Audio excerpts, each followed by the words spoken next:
Good evening and welcome to my YouTube channel, The Abuse of Power, State and Legal. This is Friday the 19th of September 2025. This is episode 10 regarding AIB loan 11876-020. This is the final episode. So anyone who's watched the previous 9 episodes, thanks very much. We're going to try and tie all the pieces together as best we can. Right, from the outset, I want to be careful not to conflate, what's fact and what's opinion. It's not possible for me to be absolutely certain what's happened. And the version of events in this week's video is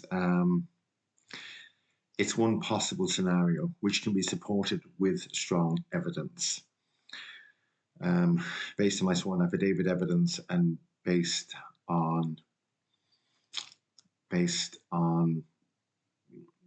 content sent to various regulatory authorities, such as the Legal Services Regulatory Authority, and also to the Judicial Council.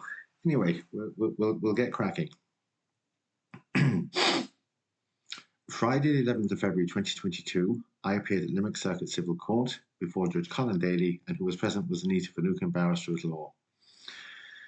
Judge Colin Daly gave me leave to issue summonses to request the attendance of 3 AIB employees. He personally fixed the hearing for 6 weeks' time, which was Friday the 25th of March 2022. Anita Finucane said, "First I've heard of it," but she made no objection to the witnesses being called. The issuance of that witness summons put a sequence of events in motion, and that's the sequence of events we want to discuss today. The following Tuesday, after the 11th of February, I issued the witness summons regarding the direction that Judge Colin Daly gave me leave. Joint and Crawford Law Firm received the summons requesting the attendance of 3 AIB employees. At this point in time, Joint and Crawford Law Firm would have made AIB aware that 3 of their employees had to attend court in Limerick in 6 weeks' time. The scenario that I'm putting together here is that AIB panicked. Somebody or some bodies in AIB made an executive decision. They said, "We are not sending our employees down to Limerick. Mr. Hayes is not putting our employees in the witness box. They are not swearing on the Holy Bible. They are not swearing to tell the truth, the whole truth, and nothing but the truth of help from God. They are not reading out the content of sworn affidavit evidence that we have supplied." And Mr. Hayes is not playing audio recordings of the phone calls that our staff members had with him, and he's not identifying untruthful content. Because if it's evidenced in court that AIB is supplying untruthful content by a sworn affidavit to influence court orders of possession at a time that AIB are in receipt of a taxpayer state-funded bailout, there's massive collateral damage to the bank, even to the name of the bank alone. Also, their employees are risking custodial sentences, that type of stuff. There's huge risk. So the scenario that I'm putting forward in this video is that AIB made the executive decision, we're not going.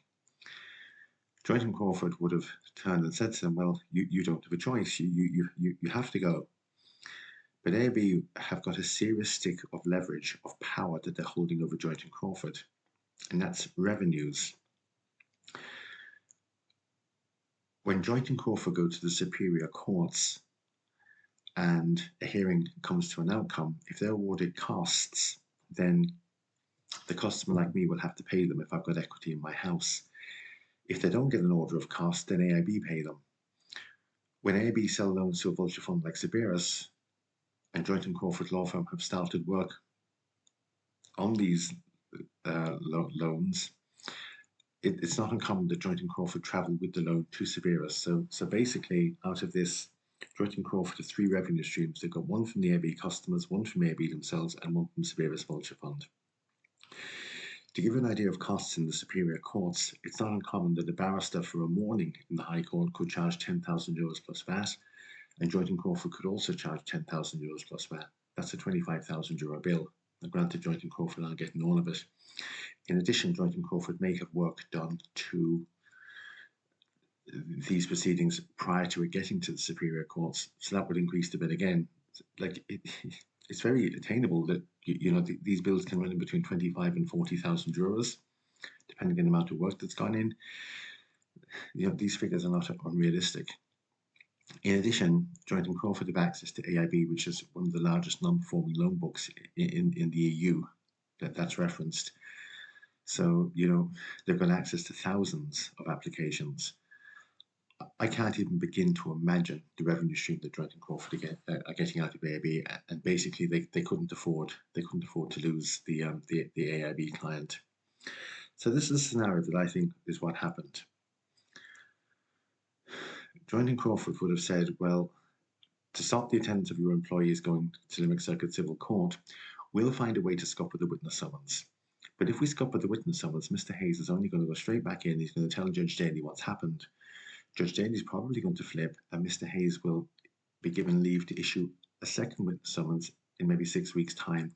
So scuppering your witness summons is not a solution by itself. It's only a delay. There are legal definitions. I'll come back to that in a second. Joint and Crawford law firm would have asked AIB, are you selling any baskets of loans in the near future? AIB would have responded, yes, we're selling one. It's called Project Sycamore. I don't know what's in it. There's maybe 10,000 loans in it. Could you pick up Mr. Hayes' loan and could you put it into that basket? And AIB would have responded, yes, we can do that. Joint and Crawford then would have said, well, we can scupper the witness summons. You can sell the loan. We'll go back down to Limerick Circuit Court. We'll look for a whole load of adjournments on the premise that we're changing the name of the title proceedings. And once we remove AIB from the title proceedings, that may negate Mr. Hayes' ability to issue a summons in the future. And that's exactly what happened. They got over a year's worth of adjournments down at the Circuit Court in Limerick to stop the matter being heard. The next thing, to scupper the witness summons, the plan that they came up with was that Judge Daly gave me a direction other than he did in open court. And to give this untruthful version of events, they had to get Anita Finucane on board. It was Anita Finucane, barrister at law in Limerick, who gave the untruthful version of the direction that Judge Colin Daly gave in open court.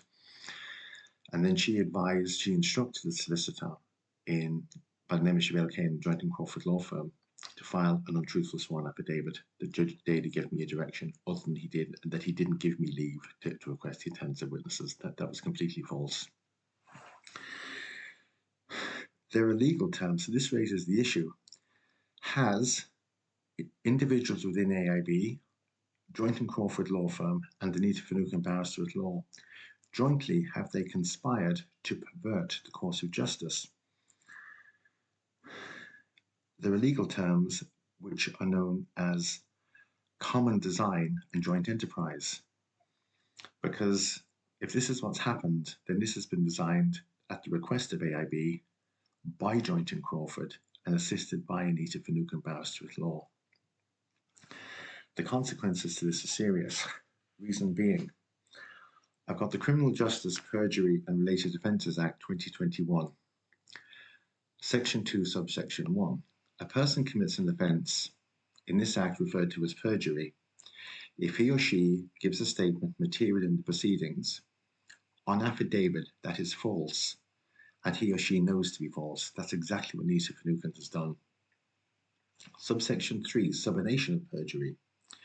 A person commits an offence in this act referred to as subornation of perjury if he or she persuades, induces, or otherwise causes another person to commit perjury.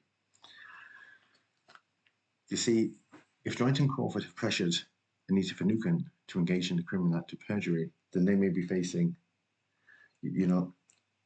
has it triggered section 3 in the Criminal Justice and Related Offences Act? There are serious penalties to this. Penalties are dealt with at Section 12. A person who commits an offence under this Act is liable on summary conviction to a Class B fine or to imprisonment for a term not exceeding 12 months or both. On conviction on indictment, to a fine not exceeding €100,000 or imprisonment for a term not exceeding 10 years. When AIB held a stick of power over Joint and Crawford to take away their fees, Joint and Crawford held the same stick of power over Anita Finucane, because Joint and Crawford may be one of Anita Finucane's largest customers, and she couldn't take the risk on losing Joint and Crawford at the fees that she's getting out of it. And we can only assume how big a client they are, but we do know they've got access to repetitive business. AIB are at a serious loss here. Why? Because basically what somebody in AIB has done is they've sold my loan at 57 cents on the dollar to Cerberus Vulture Fund. But they sold a very important piece of paper with that loan, and that piece of paper was called the court order of possession, which was linked to a property in positive equity, meaning that the court order was fully enforceable. So basically what AIB have said is to Cerberus, give us €86,000 for Mr. Hayes' loan, go down to the High Court and you can have €151,000 for it. At best, that's incompetence on behalf of an AIB employee, but at worst, that loan was sold to evade having to comply with the terms and conditions of a witness summons that was issued in accordance with court rules with the leave of the presiding judge. And that's the scenario that's in this video. That's tying all the pieces together. Now, where does this leave us? I've notified the Legal Services Regulatory Authority regarding Joint and Crawford Law Firm and Anita Finucane, Barrister at Law. And John X. Carrig came back on the 29th of September 2023 and said he was not in the position to examine papers that the County Registrar and the Circuit Judge had looked at. That was basically a fob-off. I complained Judge Colin Daly to the Judicial Council and Kevin O'Neill, Registrar to the Committee of the Judicial Council. His hands are tied with Section 53, subsection 3 of the Judicial Council Act 2019.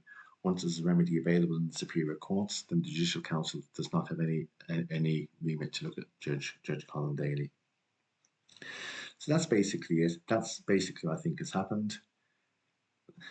What's basically been argued here is that the questions have been asked: have Joint and Crawford Law Firm engaged in the criminal act of subornation of perjury?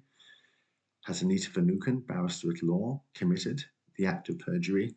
And has this happened on the instruction of employees in AIB? Because AIB is a majority state-owned bank. Banks are under very strict guidance and regulation since the financial crisis, on who they're allowed to deal with. And this is the content that the High Court, in July 2024, these were the individual pieces of content that the High Court didn't examine. And the reason they didn't examine it was because they quashed previous court orders, and I got the solution that I was requesting.